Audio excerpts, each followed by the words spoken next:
Embora na igreja não foi tirar. Haje muramanje avukana n'umudamu wanje ashaka kuturamutsa ajya kuturamutsa imurikiramwa irakaguhita kazavuga ati mara imvura nini saa moya saa mbiri saa tatu tiguherekeze utahe boya omuriri joro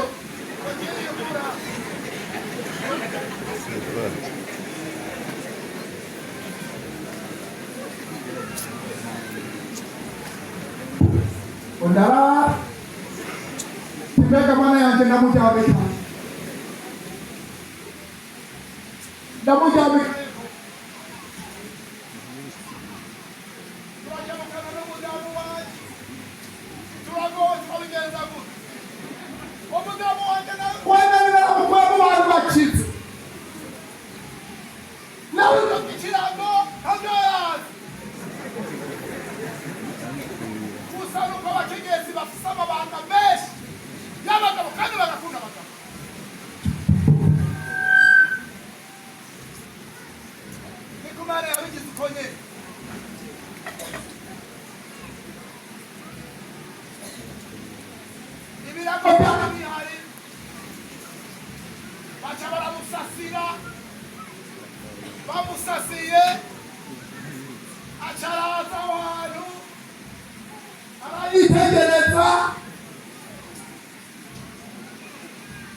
mugaba yarapfa ariko nagera gute nkabona njyanye ahantu heza, nkabona impande yanjye nkabona irafyonza amatara.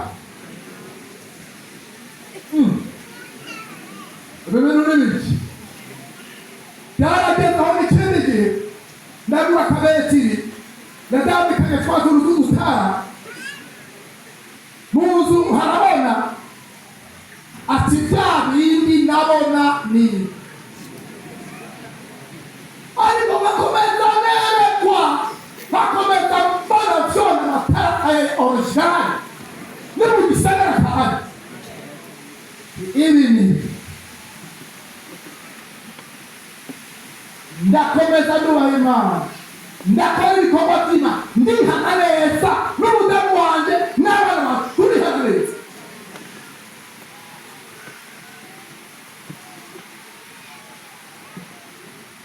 hari faranga fisi n'umugwi itatu kandi nta n'amahera mbuze.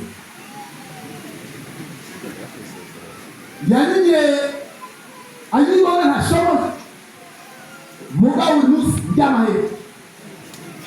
Byaragezeho rero agiye twagiye tubisubiramo n'umudamu wacu, turi mu nzu tunezerewe dushima Imana, turyamye ku matera nziza, aturibuka cange narari twagaba ku kiraro tukivugikira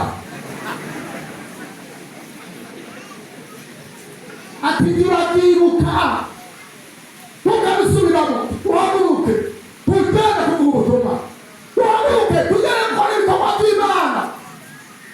Bene data mubona muri ngaha mwebwe, nabonye ngaha amamodoka yatonze ngaha.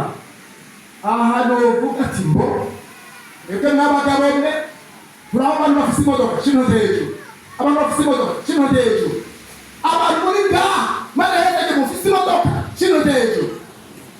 Namubitinye namuzina rya Yesu murakoze muri mwebwe. Nagira akabona abantu batanu bavuga ati twaraganye n'umudamu w'iwanjye dufise imodoka. Abaraganye n'abadamu bafise imodoka ni bamwe. Ndabona muri iki gisagara cyane Ngozi, mbega wewe wumvise kuzoza kuba muri iki gisagara cy'Ingozi. Imana yo yari ibizi, yari yarabiguteguriye, irabigutegurira. Wabonye bishika, ntuza wigera wibagira ngo wibagire igikorwa cy'Imana, wibagire gutanga icya cumi, wibagire Imana yagukuye hariya muri Egiputa mu nzu y'umuja, ngo babwire ngo nibabone byose bigenze neza, ntazagire umuntu n'umwe yibagire yuko ari Imana yabakuye hariya mu buja bwa Farawo, ikabakuza ububasha bwayo n'ubushobozi, ikabazana muri iki gihugu cyiza, ikabakura mu buja ikabashyira mu gihugu cyiza. Muze mwabe mukinezererwa, muze mwabe mukora ibikorwa by'Imana, mushima Imana, mutazira Imana. N'aya majambo ko kwibukanyamo bene data, ntimuze muvuge ngo n'ubutore bwacu cyangwa ngo n'ubwenge bwacu, oya, ngo byaduhaye kurongora ubutunzi, wariko muze mwishimira Imana, Imana yacu yo mu ijuru. Tugomba turangirize hajya hakijya cete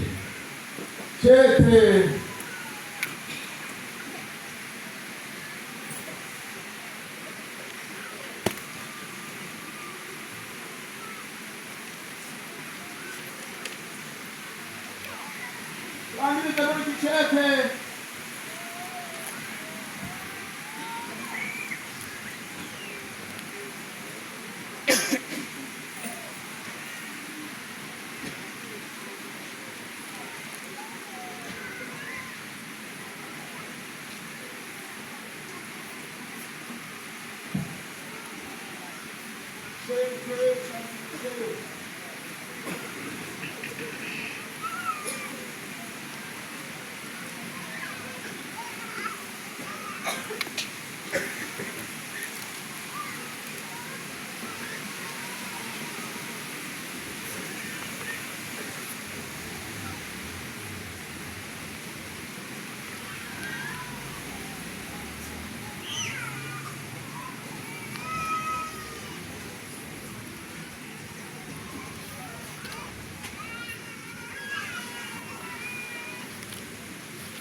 ikete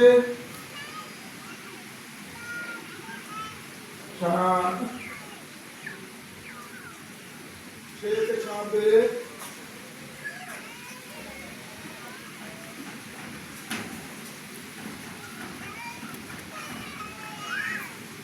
igice gatanu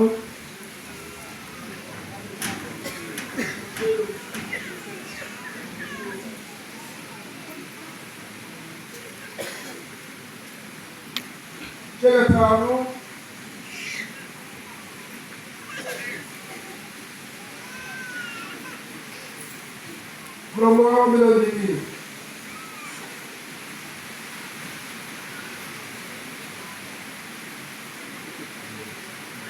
abakora ibyaha ubahanire imbere y'amaso mu maso ya bose kugira ngo abandi nabo bagire gutega yera. Nimufashe ahantu nawe haye kugira mu gitondo uhanura abaturage